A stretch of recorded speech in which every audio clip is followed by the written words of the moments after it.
Pertemuanku dengan Vira 2 minggu yang lalu sepertinya berdampak positif padanya. Sudah 3 hari ini ia terus-menerus mengirim pesan padaku, meski itu sekedar bertanya kabar atau mengajakku berkunjung ke rumahnya. Baguslah, meski aku sendiri belum begitu yakin akan ketulusannya. Setidaknya ia sekarang sudah mengakui jika saat ini aku berada di atas dirinya, mematahkan kesombongannya. Hari ini adalah hari Minggu, seharusnya menjadi hari libur. Tapi itu tak terjadi dalam keluarga Lukman Rifai ini. Hari libur ini tetap saja tak membuat penghuni rumah ini bersantai atau menikmati kebersamaan keluarga. Sejak pagi, Papa sudah keluar. Bi Ija bilang, Papa ada janji main golf dengan salah seorang pejabat daerah. Sedang suamiku itu entah pergi kemana. Karena selepas sarapan pagi tadi, ia juga langsung keluar tanpa pamit padaku. Aku melirik jam di ponselku. Sudah hampir pukul 9 pagi. Tak ada yang bisa kulakukan. Duduk di tepi kolam renang ini membuatku mengenang masa-masa jualan keliling dulu. Kadang rindu saat-saat itu. Hampir 1 jam aku menikmati sinar matahari pagi di sini. Aku memutuskan untuk kembali ke kamar karena sinar matahari mulai terasa membakar kulit. Kulangkahkan pelan kakiku menuju arah kamarku. Sebuah pemandangan indah langsung menyambutku ketika pintu kamar ini kubuka. Tubuh atletis dengan perut kotak-kotak itu membuat mataku menatapnya tanpa berkedip. Kau sejak kapan ada di sini? Bukankah tadi pagi kau sudah pergi? Ia menoleh padaku dengan senyum anehnya itu. Terlihat seperti sedang pamer padaku.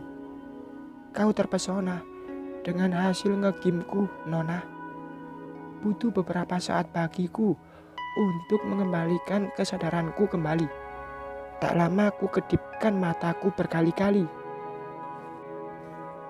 Dasar pria, mulutmu selalu lebih tajam dari pisau Zia. Tak bisakah sekali-kali kau memuji dan tersenyum manis padaku? Senyumku terlalu mahal untuk melihat perut kotak-kotak itu. Shit, apa yang baru saja kau katakan, Zia? Kenapa malah bilang perut kotak-kotak? Lihatlah, suamimu itu sekarang tersenyum lebar. Kau suka melihatnya, bukan? Sini, mendekat saja. Aku bisa memberikan pelukan hangat untukmu. Entah apa yang merasuki pikiran laki-laki ini. Ku lempar saja ia dengan bantal ke arah kepalanya. Lebih baik kau pakai saja bajumu. Aku tak tertarik, ketusku. Aku melengos ke arahnya, melintasi di depannya, sambil terus menggerutu. Sebaiknya otakmu itu perlu diruqyah, biar setan dalam pikiranmu itu keluar. Dasar laki-laki buaya. Ia terkekeh geli mendengarnya. Ku tinggalkan saja ia dengan masuk ke dalam kamar mandi, menuntaskan hajat besarku. Siraman air terakhir ini akhirnya menuntaskan hajatku di kamar kecil ini. Kupandangi sebentar wajahku di cermin, sekedar merapikan rambutku. Tak lama, aku pun keluar. Suara Mas Rangga terdengar seperti sedang berbicara dengan seseorang di telepon.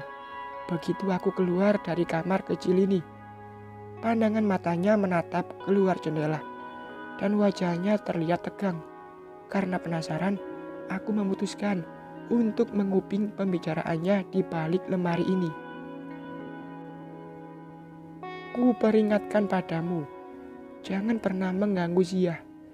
Dia tak ada hubungannya dengan masalah kita. Jika kau berani menyentuhnya, ku pastikan kau akan menyesal nanti. Aku mengerutkan keningku, tak mengerti apa yang sedang ia bicarakan. Dan lagi, siapa itu Kinanti? Apakah ia sama seperti Eliza dan Laura? seorang wanita lain di masa lalu Mas Rangga. Mas Rangga terlihat sangat marah. Untuk pertama kalinya, aku melihatnya semarah ini semenjak mengenalnya. Siapa itu Kinanti hingga Mas Rangga semarah itu saat bicara dengannya? Dan lagi, apa yang mereka bicarakan? Jujur saja, itu membuatku penasaran. Urusan dengan Laura saja belum selesai. Aku masih belum tahu jawaban Mas Rangga dengan permintaan Laura yang ingin menghabiskan satu malam bersamanya. Dan sekarang Kinanti. Entah mengapa, di benakku kini terlintas percakapan kami waktu itu saat ia menceritakan tentang hubungannya dengan Eliza dan Laura. Astaga, mungkinkah Kinanti adalah wanita yang waktu itu pernah kutanyakan? Meski pandanganku masih tertuju pada Mas Rangga, namun kepalaku kini penuh dengan berbagai pertanyaan. Mungkinkah Kinanti adalah wanita yang waktu itu pernah kutanyakan?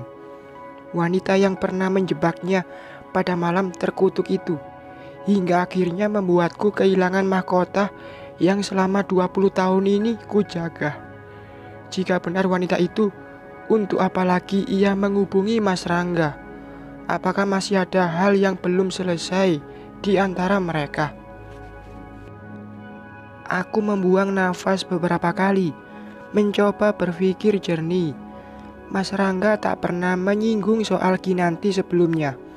Ia hanya diam saat kutanyakan siapa wanita yang menyebabnya pada malam itu. Hanya Eliza dan Laura saja yang diceritakan olehnya padaku.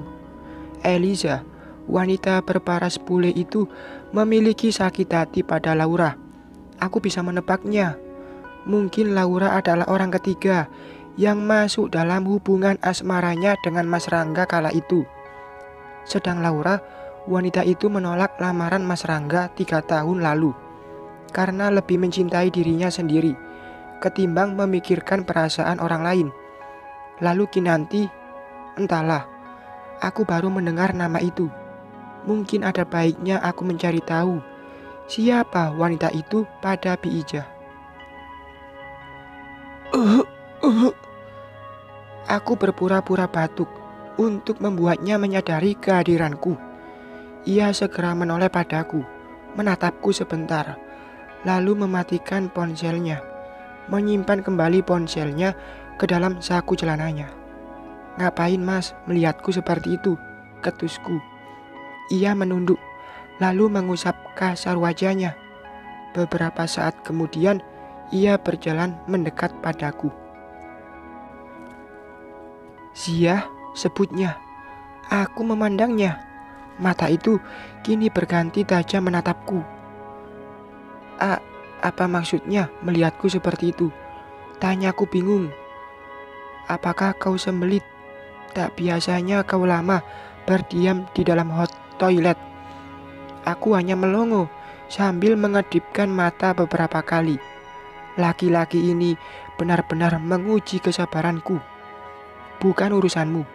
Mau aku lama atau enggak di dalam sana, aku menjepit kesal padanya. Menjadi urusanku Zia, karena baunya sampai ke hidungku, ucapnya. Heis, kena lagi aku ditipu olehnya. Ku tinggal saja ia yang masih tertawa senang di sana. Zia, jangan terlalu dipelihara wajah masamu itu. Tak bagus buat kesehatan, teriaknya. Bodoh amat bagiku. Aku bergegas menuruni tangga, menuju ruang keluarga. Mungkin lebih baik aku mencari hiburan saja. Ku nyalakan TV. Mungkin karena hatiku sedang kesal. Tak ada satupun acara dari saluran TV berbayar ini yang mampu menghiburku, membuatku akhirnya mendengkus kesal. Terdengar suara seseorang sedang berbicara dan langkah kaki dari arah ruang tamu. Aku beranjak untuk melihat siapa gerangan yang datang. Mbak Soraya, senyumku mengembang, menyambut kedatangan dirinya di sini. Akhirnya Tuhan kasihan melihatku hingga mengirimkan seseorang ke sini sebagai teman bicara untukku.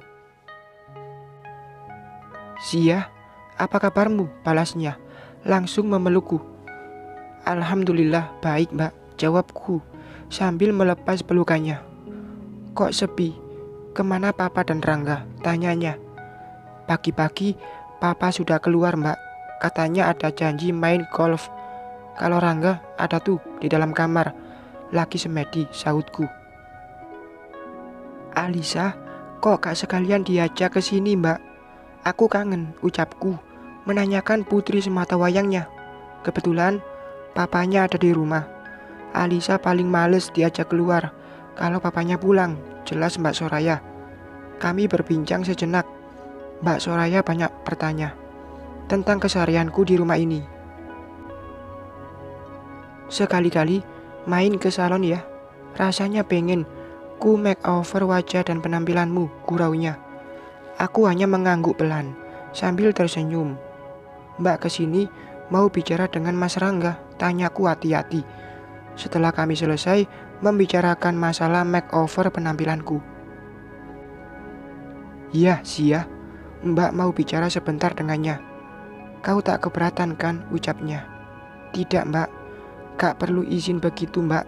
Aku jadi gak enak. Mbak langsung aja ke kamar. Kayaknya dia masih ada di kamar," jawabku. "Baiklah, Mbak tinggal ya. Mau bicara sebentar sama suamimu." Aku tak menjawabnya, hanya anggukan kepalaku saja untuk menanggapinya. Ia pamit, lalu melangkah menuju kamarku. Aku tak tahu kenapa, tiba-tiba Mbak Soraya ingin bertemu dan bicara langsung dengan Mas Rangga. Bukankah jika ada keperluan biasanya ia akan menelepon saja atau mengirim pesan? Mungkin aku terlalu berprasangka buruk. Bukankah wajar seorang kakak mengunjungi adiknya? Mungkin memang ada hal penting yang memang harus dibicarakan secara pribadi. Dengan langkah kontai, aku memutuskan untuk duduk saja di teras, menikmati keindahan bunga mawar yang dirawat Bi Ija di halaman depan. Siapa tahu, dengan mencium keharuman bunga itu membuat moodku kembali bersambung.